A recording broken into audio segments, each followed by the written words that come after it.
Napakasimple lang naman ang sinasabi ko eh. Basahan mo kaming talata, hindi na salitang Trinity. Ang Diyos may tatlong persona. Simple lang. Simple lang. Ang Diyos may tatlong persona. Hindi po yung totoo. Yun lamang ay terminology para tukuyin ang partikular na aral sa Biblia, which is may nag-iisang Diyos na may tatlong persona. Ang sabi po doon, tanging Diyos, the only God, yun yung immortal. At yung immortal God na yun, hindi nakikita o makikita man at nababalot sa liwanag na hindi malapitan. Ngayon, kung sasabihin mo, yung Diyos, pwede rin magkaging katawan. Sino ba nagkatawang tao?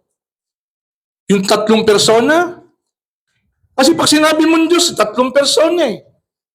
Eh sabi ito sa Bible, yung tanging Diyos, hindi nakita, hindi nalapitan, at hindi makikita. Eh sabi mo, nagkatawang tao siya. Sino pong nagkatawang tao? إن الله وملائكته يصلون على النبي يا أيها الذين آمنوا صلوا عليه وسلموا تسليما.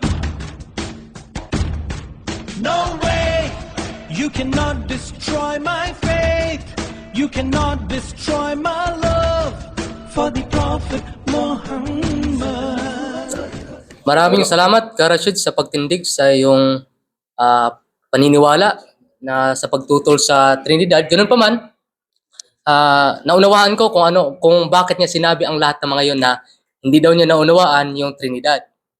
So, for the sake lang yun sa argument. Pero malino naman sa ating pagpapaliwanag na ang Kristyanismo ay naniniwala sa nag-iisang Diyos lamang. Ginigiit pa rin ni Karashid Indasan na tatlo. Okay, ginamit niya yung 1 Timothy chapter 1 verse 17 kanina para ipangalandakan na hindi totoo ang Trinidad. Ganun pa man, gaya ng sinabi ko kanina, kahit ayaw maniwala or kahit maraming hindi maniniwala sa pananampalatayang ito or sa doktrinang ito, hindi nangangahulugan na ito ay hindi totoo. Okay? So, sinabi niya kanina na nagsimula lamang ang Trinidad kay Tertullian. Hindi po yung totoo. Yun lamang ay terminology para tukuyin ang partikular na aral sa Biblia, which is may nag-iisang Diyos na may tatlong persona. Pero bago pa man si Tertullian, mayroon akong essence ng Trinity sa Biblia. Okay, napag-usapan natin na hindi kailangan word for word, kundi pag-unawa sa Biblia ang ating kailangan dito. Hindi po natin kailangan kumuha ng iilang talata lamang para pamamalian ang Trinidad.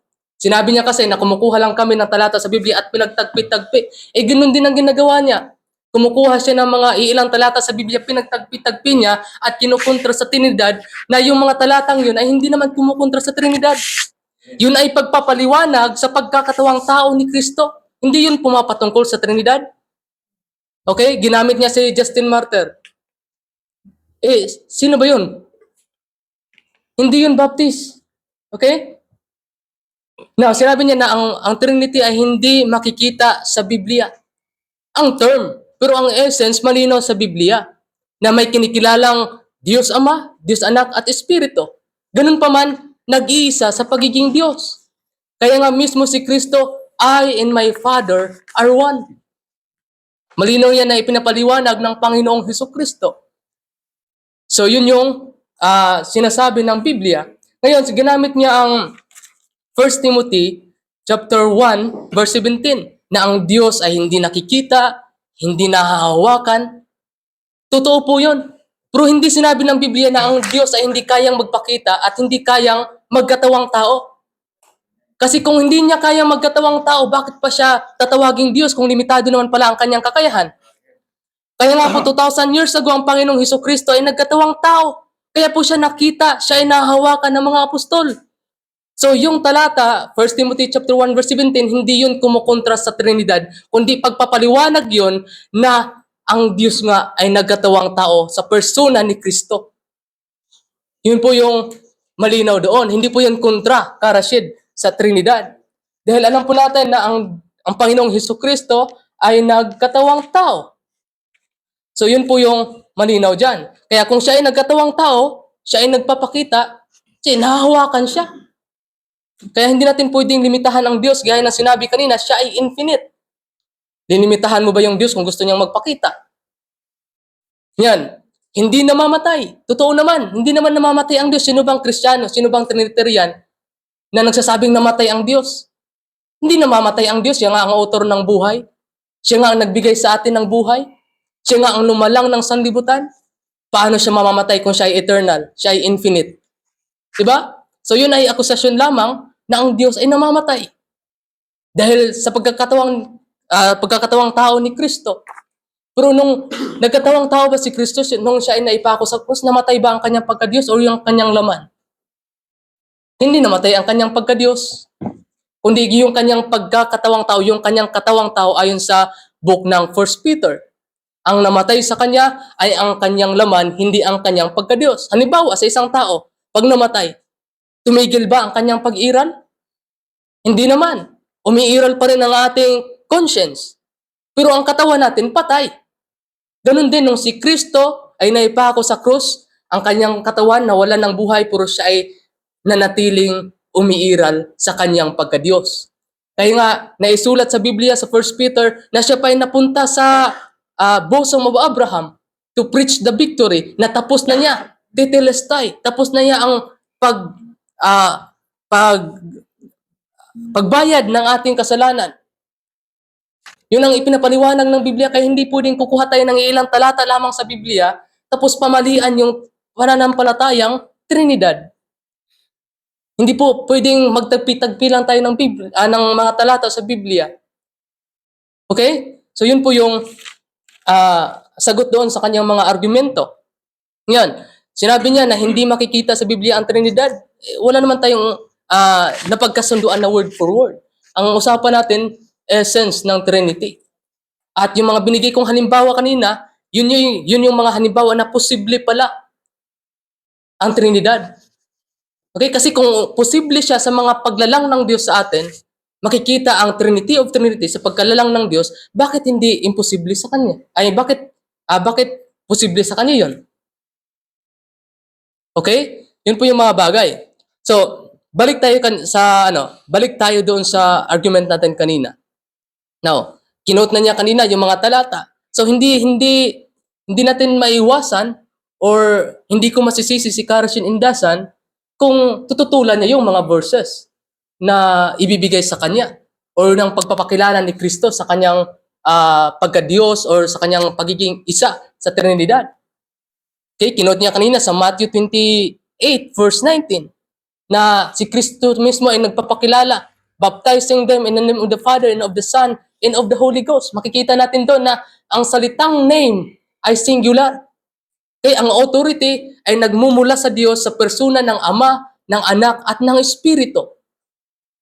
Na kung unawain natin, yan ay nagpapatunay o nagpatatag sa pananampalatayang Trinidad. Kaya nung nabautismuhan din si Kristo, ano ang nangyari? Yung Holy Spirit descending like a dove, and the voice came out, lumabas o narinig mula sa kalangitan, yun ang Ama. Yan ang essence ng Trinity na ipinapaliwanag namin. Na ngayon, kung yan ay hindi tatanggapin ni Karashid, ay sa kanya na yon. Pero yun ay malinaw na itinuturo ng Biblia. Sa atin dito, wala akong sapilitan sa paniniwala, pero kailangan nating maghayag ng katotohanan dahil walang sino man sa atin ang gustong mamuhay sa kasinungalingan. Okay, gusto natin ng katotohanan, kaya ho tayo nandito. Ngayon, balik tayo. Malinaw sa Biblia, binanggit din niya kanina na yung sa Council of Nicaea noong 325 AD, na doon daw pinag-uusapan ang pagka-Diyos ni Kristo para mabuo ang Trinidad. Hindi po ganoon. Okay? Pinag-uusapan ang bagay na yon ng ibang mga Kristiyano noon dahil during that time marami na rin hindi naniniwala sa pagka-Diyos ni Kristo. Kaya nabuo ang council na yon, pero hindi nangangahulugan na si Kristo hindi Diyos. Dahil malinaw yan sa Biblia. Okay? Ang Biblia ay mas nauna kaysa Council of Nicaea. At ipinapaliwanag na ng Biblia maging ang mga apostol ay naniniwala sa pagka-Diyos ni Kristo. Eh bakit naipasok yung 325 AD kung hindi naman yun about sa Trinidad? Pinag-usapan lang naman doon yung pagka-Diyos ni Kristo. Okay? Nininawin ko, pinag-usapan nila yun dahil during that time, marami na rin mga heresy, hindi naniniwala sa pagka-Diyos ni Kristo gaya ng mga Arius group. Okay? At malinaw sa pinapakita sa First John chapter 4. Hindi ako nagkakamali na try every spirit whether they are of God. So, during that time, marami ng mga umiiral na hindi naniniwala sa pagka-Diyos ni Kristo, kaya nabuo ang council na yon. At madalas naman yan ginagawa sa mga early Christian, kahit sa panahon ni Apostol Pablo. Nung nagkaroon ng mga hidwang pananampalataya, may mga faking Christian during the time of the apostles, yung siya nangaral, may nangaral doon na kailangang tuliin physical para maligtas. Kaya ang ginawa ni Apostol Pablo, para pag-usapan, pumunta siya sa Jerusalem. Mababasa sa Acts chapter 15, na kailangan ba ng isang Kristiyanong mananampalataya magpatuli para maligtas? Ang kailang napagkaisahan, hindi kailangan sapagkat ang kaligtasan ay sa biyaya ng Diyos sa pamamagitan ng pananampalataya. 10 minutes. So yun po yung malinaw dyan. At ang Trinidad, malinaw, bago pa man sa Tertullian, ay umiiral na ang essence ng Trinity. At maging ito may ginamit ni Theophilus sa salitang Greek na Trias. Okay? God, Word, and Wisdom. Ang Word ay tumutukoy sa Panginoong Hesukristo. Mababasa natin sa Book of Revelation. Ang Wisdom ay tumutukoy sa Holy Spirit. Mababasa natin sa 2 Corinthians at sa Book of Isaiah. So yun yung malinaw na kahit bago pa ang 325 AD, may naniniwala na sa essence of Trinity at yan ay ipinapangaral ng mga apostol. Okay, yan ay malinaw. Kahit nga si Apostol Pedro, ipinapakita niya dito ang essence of Trinity sa 1 Peter chapter 1 verse 2. Ang sabi dito ni Apostol Peter, elect according to the foreknowledge of God the Father, through sanctification of the Spirit, unto obedience to the sprinkling of the blood of Jesus Christ, grace unto you, and peace be multiplied. Essence of Trinity. Kasi kung hindi mahalaga ang Holy Spirit at si Kristo, bakit lagi nilang isinasama? Bakit lagi silang nakashare sa kaluwalhatian ng Diyos? Sinabi sa Isaiah 42 verse 8, I am the Lord, my glory, I will not give to another, even to the graven images. So malinaw na ang kaluwalhatian ng Diyos ay hindi niya ibinabahagi sa iba, pero makikita natin sa Biblia na ang kaluwalhatian ng Diyos ay nakabahagi dito si Kristo at ang Holy Spirit. Kaya lagi hong magkasama ang tatlo dito, madalas lagi nilang binabanggit na magkasama. Sapagkat yan ang essence ng Trinity.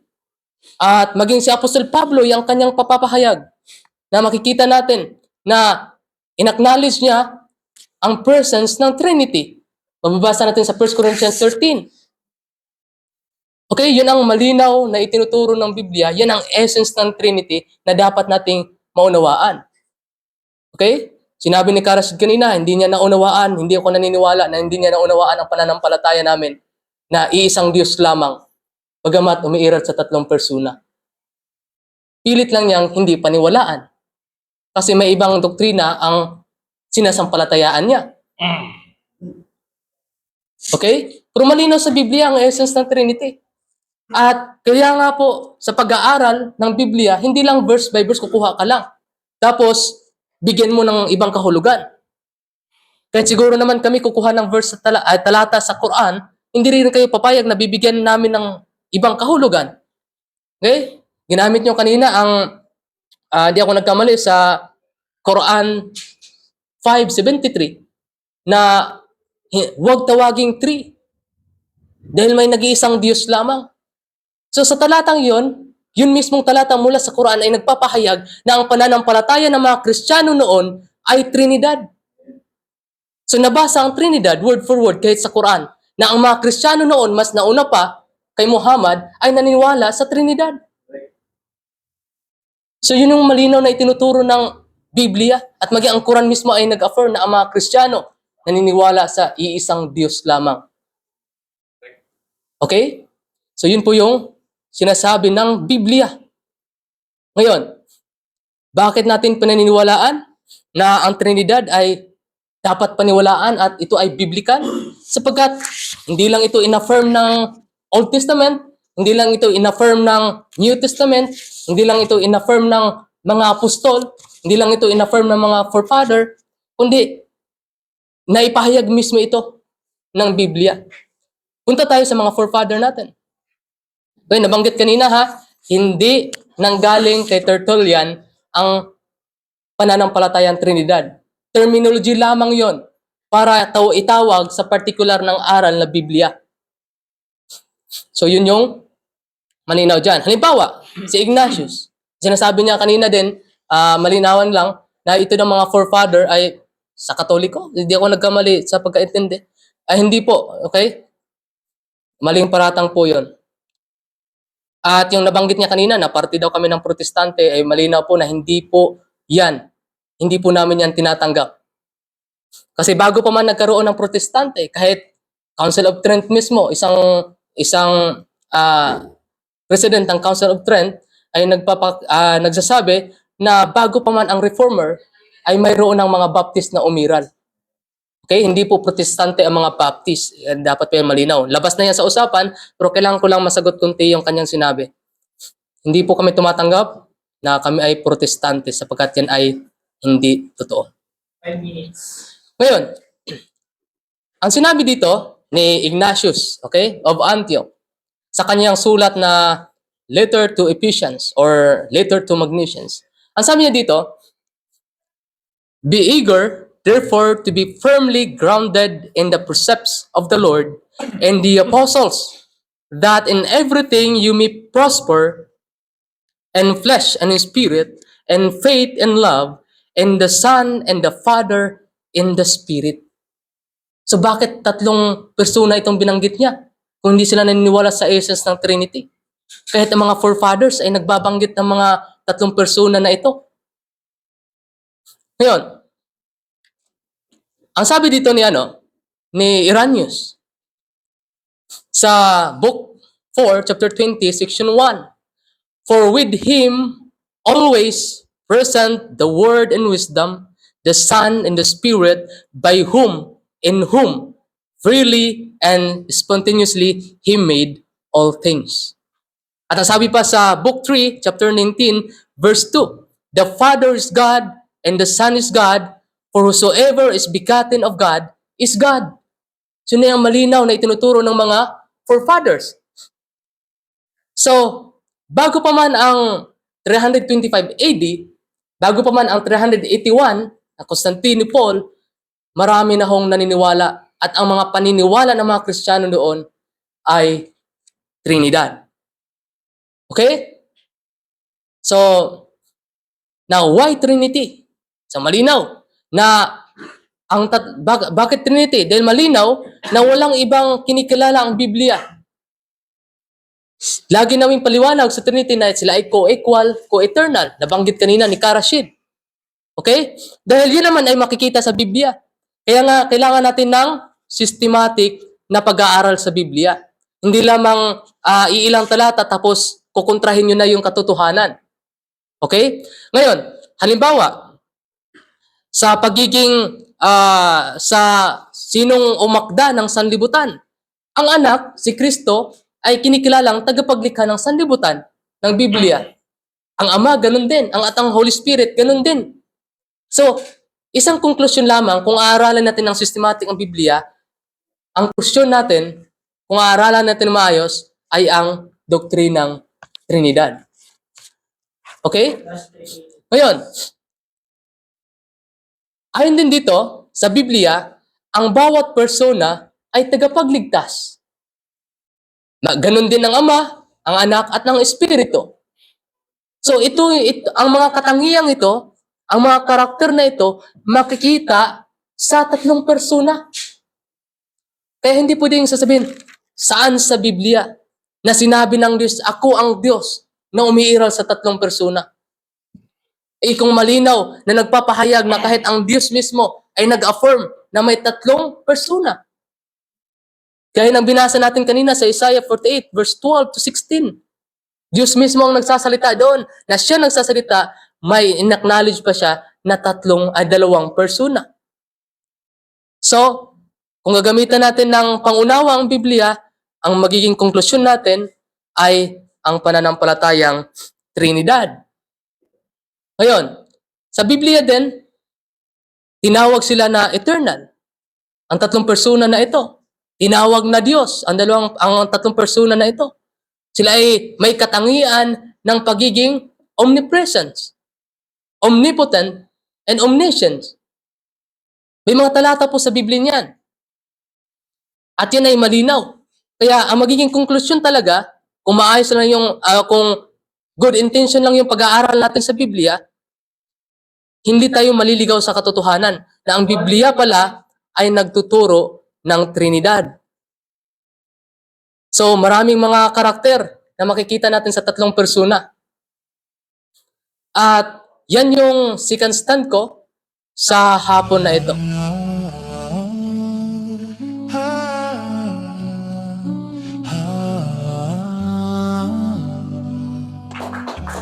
Natuwa ko sa sinabi ni Larry kanina. Kasi sabi niya, pinote ko daw yung unang Timoteo 17.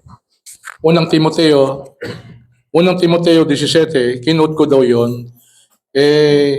Sumasaayon naman daw yun. Kasi wala naman daw problema. Kasi kung sinabi man daw ng unang Timoteo, 1:17, o 6 tsaka 16, yun din niya nabanggit, na ang Diyos ay immortal at hindi nakita ng sinumang tao, nababalo sa liwanag na hindi malapitan, ay hindi naman sinabi na hindi imposibleng hindi siya magkatawan tao. Nagkatawan tao daw siya. Sandali lang, Larry. Una, di ba pag sinabi mong isang Diyos, tatlong persona? Ang sabi po doon, tanging Diyos, the only God, yun yung immortal. At yung immortal God na yun, hindi nakikita o makikita man at nababalot sa liwanag na hindi malapitan. Ngayon, kung sasabihin mo, yung Diyos, pwede rin magkaroon katawan. Sino ba nagkatawang tao? Yung tatlong persona? Kasi pag sinabi mong Diyos, tatlong persona eh. Sabi ito sa Bible, yung tanging Diyos, hindi nakita, hindi nalapitan, at hindi makikita. Sabi mo, nagkatawang tao siya. Sino pong nagkatawang tao? Naglibog talaga, ang tao talaga. Ngayon, sasabihin mo, hindi, Karasid, yung anak ang nagkatawang tao. O di mali. Hindi mo dapat tinira yung Timoteo. Ginamit ko yung unang Timoteo para gibain yung kahulugan ng Trinity. Paulit ko sinabi, hindi na kita iniipit sa salitang Trinity. Ang ginigiba ko yung very definition ng Trinity na hindi naman kayo ang nag-imbento. Yung tinatawag na Katoliko ngayon, na inaangkin nila yung Church Fathers, sila yun ang nag-imbento. Hindi ko rin sinabi si Tertullian ang nag-imbento. Ginanggit, sabi ko magkasalungat eh. Kasi tama, binanggit mo, si Jesus, siya ang unang-una na gumamit ng salitang Trinity. Ito po. Naluwas, hindi si Jesus, hindi mga alagad. Yung definition po, hindi pa ho na-define. Almost 400 years na, up to 500 years, tsaka palang fully defined ang Trinity. Pinagtalunan po yung Holy Spirit kung Diyos din. At yung mga church father po, nagkawatak-watak because of that. Mamaya, babangitin ko yung church father. Kung sino-sino yun. Naging heretics po yun sa pananaw ng church. Kasama si Tertullian po doon, na naging Montanist. History, Larry. Ginamit ko po yung talata na yun, na malinaw, maling-mali yung Trinity. Sabi niya, hindi ka raw maunawaan. Hindi raw siya niniwalang hindi ko naunawaan. Larry, talagang hindi ko po naunawaan ng Trinity. Kahit gamitin ko ang Biblia, wala talagang Trinity. Napakasimple lang naman ang sinasabi ko eh. Basahan mo kaming talata, hindi na salitang Trinity. Ang Diyos may tatlong persona. Simple lang. Simple lang. Ang Diyos may tatlong persona. Simple lang. Bakit hindi pa? Naku tapos din 40 minutes mo, wala pa rin. Isang talata lang sinasabi ko. Ngayon, binasa niya 28:19 ng Matthew. Ayan. Alam mo ninyo, wala na lang time masyado eh. Sa pag-aaral po ng Karasid, alam niyo po ba yung chapter 28 verse 19? May mga scholar po, katulad ni Dwayne Gillis, scholar, researcher, na in Matthew chapter 28 verse 19 is one of the three passages that were corrupted at the very early stage of textual transmission. Ito po idinagdag. Ito mo, may mga Bible scholar, ito po ay idinagdag. Bakit? Ano pa pag-aaral ng Karasid? Impact, makakontra nga po ito sa chapter 5 verse 10 and 23 ng Mateo.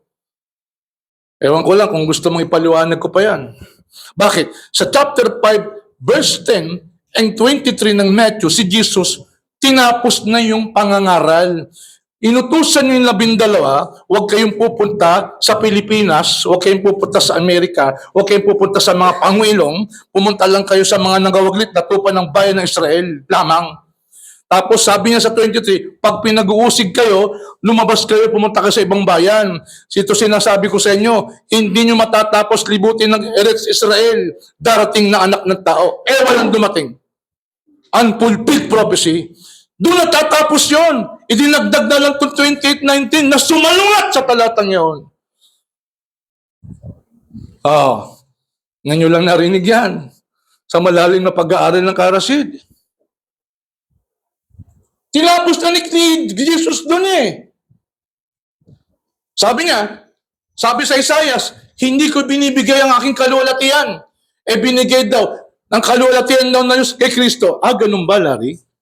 Unang-una, hindi naman Trinity yung ganun. Pero sige, lumalabas, pinapaliwalang yung si Jesus ay Diyos. O sige, nasasakyan kita, binasa mo. Tingnan mo, kaya daw Diyos si Kristo, kaya totoo Trinity, dati daw sa Isaiah, sabi ng Diyos, I will never give my glory unto others. Si Kristo daw kaluwalhatian ng Diyos. Si Kristo lang ba kaluwalhatian ng Diyos o mayroon pang iba? Pakibasa nga. Chapter 11 verse 7 ng unang Korinto. Dali. Chapter 11 verse 7, dali. Ako na nga. Sapagkat katotohanan, ang lalaki ay hindi dapat maglambong sa kanyang ulo. Sabi ni Pablo, huwag daw maglamang. Bakit? Palibhasa'y larawan siya at kaluwalhatian ng Diyos. Ayun! Ano rin lalaki? Larawan na, kaluwalhatian pa. Kaya pala ikaw Mansur, Diyos din. Sabi niya, yung kaluwalhatian daw ng Diyos hindi raw pwedeng ibigay sa kanino ba? Si Kristo. Kaya Diyos, nasa kanya daw kaluwalhatian ng Diyos. Kung ganun ang argumento mo, paano? Sabi ni Pablo, ang lalaki, kaluwalhatian ng Diyos. Sino lalaki dito? Ayan, mga Diyos kayo, Brad. Ha? Nice one. Sandali. Ano pa dilema? Ano ngayon ang ginawa ni Jesus sa pagka-Diyos? Kita mo kung ang pagka-Diyos na yon ay, kung ang kaluwalhatian pagka-Diyos, tingnan mo, lalabas, wala siyang kaluwalhatian dati. Tinaglaylan niyang kaluwalhatian. Anong ginawa niya doon? Chapter 17, verse 21 and 22. Pakibasa ng John. Anong ginawa niya sa kaluwalhatian? Upang silang lahat ay maging isa. Na gaya mo, Ama, sa akin at ako'y sa iyo. Ayun. Na sila'y na may sumaatin. Upang ang sanlibutan ay sumampalataya na ako'y sinugo mo. Tuloy. At ang kaluwalhatian sa aking ibinigay mo ay ibinigay ko sa kanila. Dali. Yung kaluwalhatian, binigay mo. Kaya naging Diyos na rin ako. Lalabas ganun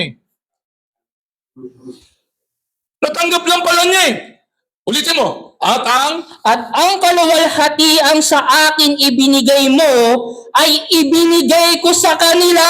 ano mo nga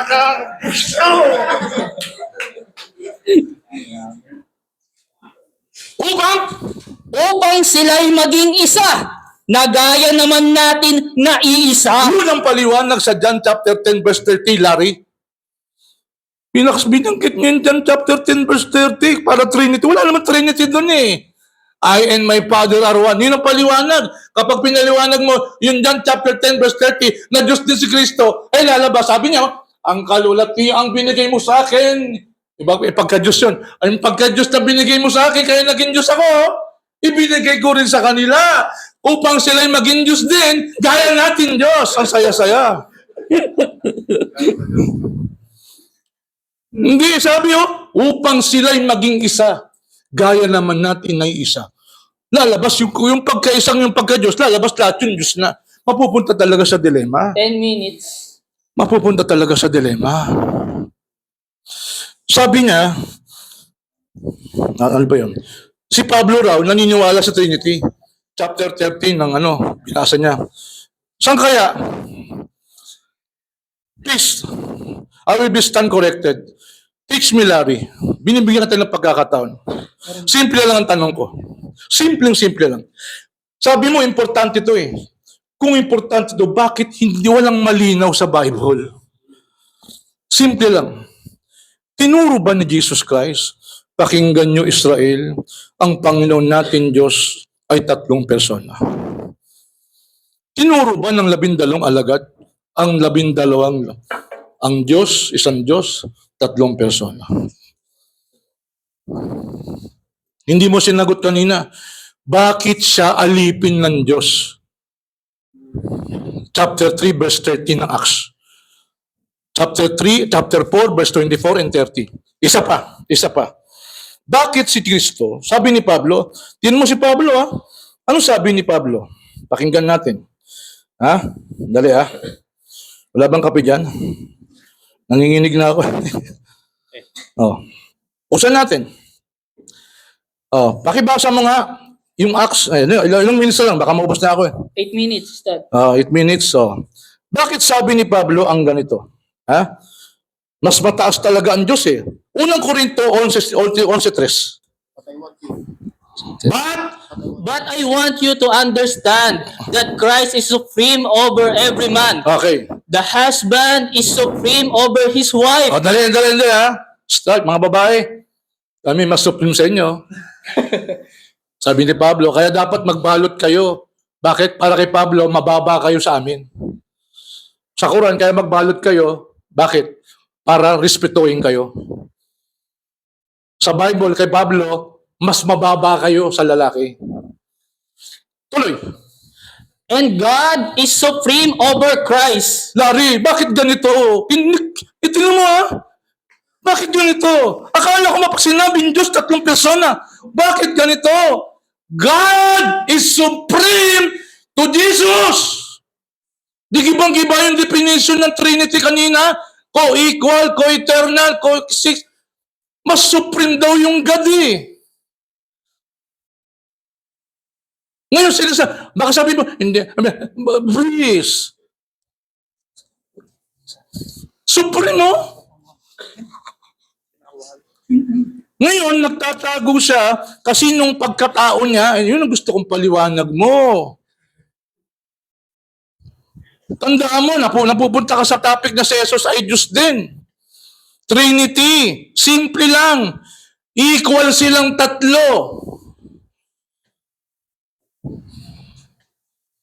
Kailan yun? Saan yun? Bakit wala sa mga alagad nagdasal sa Holy Spirit kung Diyos din ang Holy Spirit? Napakasimple lang eh. Pinaliwanag ba sa Old Testament ang Diyos ay may 3 persona? Sabi niya, unawain niyo, unawain. Wala nga eh. Wala talaga.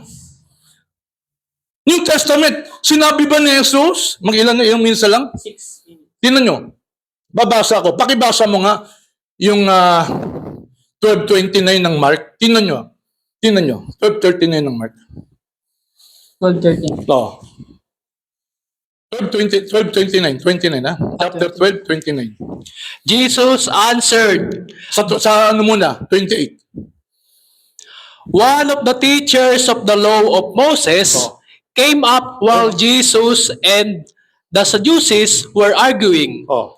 When he heard, Jesus gave a good answer. Ano? He asked him, what is the most important commandment? Nakatakin niyo ha?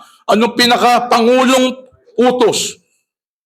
Ano sabi ng Jesus? Jesus answered, the most important one says, people of Israel, you have only one Lord and God. Oh, one Lord and God eh. Trinity ba yan? Ano paliwanag dyan? Sa 32, basa. Sinabi nga ng maskriba. Sinabi sa kanya ng eskriba, tama ka guro. Katotohanan ang sinabi mo na siya'y iisa at wala nang iba maliban sa Kanya. Dapat wala nang iba maliban sa kanilang tatlo. Singular lang yun, isang persona lang yun eh. Baka sabihin, Rashid, naniniwala naman kami isang Diyos. Yun nga, kanya lang yung paniniwala nyo sa isang Diyos. Simple lang. Kasi yung isang Diyos talagang isa lang. Hindi tatlong persona. Mantakin mo. Tama ka! Eh kung sila rin nandun, mali ka. Ang Diyos, tatlong persona. 5 minutes. Mabuti na lang, wala pa sila rin. Mga apostol, basa, 2:36. Kaya dapat malaman ng may katiyakan ng buong sambahayan ng Israel na ginawa siya ng Diyos na Panginoon at Kristo. Itong si Jesus ay alipin ng Diyos. Paglakin mo. Sino gumawa sa kanya? Bilang kuryos, Panginoon, Amir yun eh, Ustad. Di ba? Said. Ginawa siyang Said eh. Kasi yung Panginoon, ginagamit niya sa ibang tao yan. Hindi pala siya Panginoon dati, hindi sila magkapantay. The same lang yung, Yung definition ng Trinity. Wala na si Jesus dyan, ha? Ito pa. The God that Abraham, Isaac, Jacob, and our other ancestors worship has brought honor to His servant, Jesus. Larry, si Jesus nasa langit na yan. Bakit servant pa rin? Kung talagang Diyos siya, bakit servant? Please, paliwanag mo, bakit servant pa rin? He's actually slave yan eh. Servant, slave, pareho na rin. Alipin eh. Bakit ganun? Tapos sabi ni Pablo, susuko sa Diyos. Yung isang Diyos, hindi po wala kang mababasang tatlong persona. 3 minutes. 3 minutes, sasamantalayin ko na. Ano ba yun? Meron pa sa sinabi. Sabi niya, ang Diyos daw, infinite. Infinite ba si Jesus? Hindi eh. All knowledgeable ba si Jesus? Hindi. Kamakailan lang siya natuto. Chapter 2, verse 52. Tuloy mo nga yung mga verses. Tingnan mo kung mahanap natin dyan. Tingnan mo nga. Sige nga, tuloy mo. Ayan si Pablo, ito paniniwala. Walang Trinity dyan. Tapos si Kristo, He denied that He is the God. Bakit mo ako tinatawag na mabuti? Walang mabuti kundi ang Diyos lamang. Kung malinaw ang Trinity, dapat hindi niya sinasabi yung mga bagay na yun ang sinasabi natin, Larry, hindi kita tinitechnical salitang Trinity. Sige na, yung definition, yung Diyos may tatlong persona. Napakasimple. Kanya lang mababasa natin si Jesus may Diyos. Si Jesus sumamba sa Diyos. Narambol yung Arabic niya, Ustad. Kasi sa Quran, Bible, ang Diyos lang si Allah. Tamo, Limada tad'uni. Saliha. Kala Yasu, di ba? Limada tad'uni saliha. Laysa ahadun saliha illa wahidun wa huwa Allah. Wa huwa Allah. Okay ba? Arabic yan. Walang Diyos kundi si Allah lamang. Sa Arabic Bible. Ngayon, yun daw may akda ng buhay, hindi raw namamatay yun. Infinite. Yun ang problema. Si Kristo namatay. At sinabi ng Bible, ang may akda ng buhay, yung pinatay ang may akda ng buhay. Chapter 3, verse 15 ng Acts. Ngayon, I therefore conclude mga kapatid. 1 minute. Binibigyan ko ng pagkakataon si Larry. Larry, maniwala ka, binubuksan ko ang aking puso't isipan. Biblia po tayo. I'm giving you a chance. Hindi mo napatunayan nung una. Nung 20, hindi pa rin. Baka ngayon, medyo na. Malinaw, crystal clear. Kung napakalinaw, kasi mas malinaw sa Bible, isa lang ang Diyos. 44:24 ng Isaiah. Ang mag-isang nagladlad ng mga langit at lupa. Sinong kasama ko? Who was with me? Isa lang yun eh. Sinong kasama ko? Malakias, chapter 2, verse 10. Iisa lang ang Diyos. Hindi ba iisa ang ating Ama? Iisa lang ang Diyos na lumalang sa atin? Napakalinaw eh. Yung Diyos talaga, isang persona lang. Yung salitang Diyos, sa isang persona lang po yun. Hindi po sa tatlo. Yung po ang tinitindigan ko to. Biblical speaking, maraming salamat po sa inyo.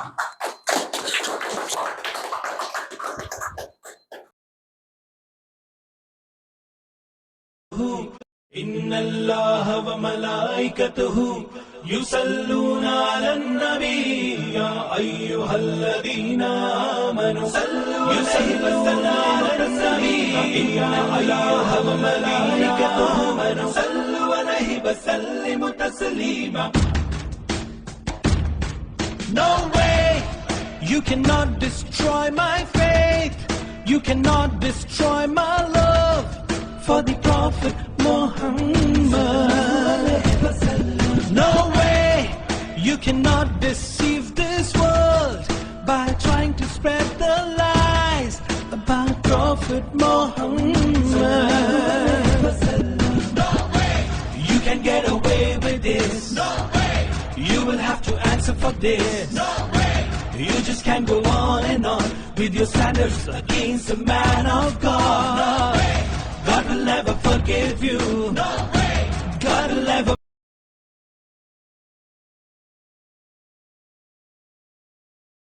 be with you. No way, you will have to change your path to leave your hatred to be with God. Inna Allah wa malaikatuhu yusalluna ala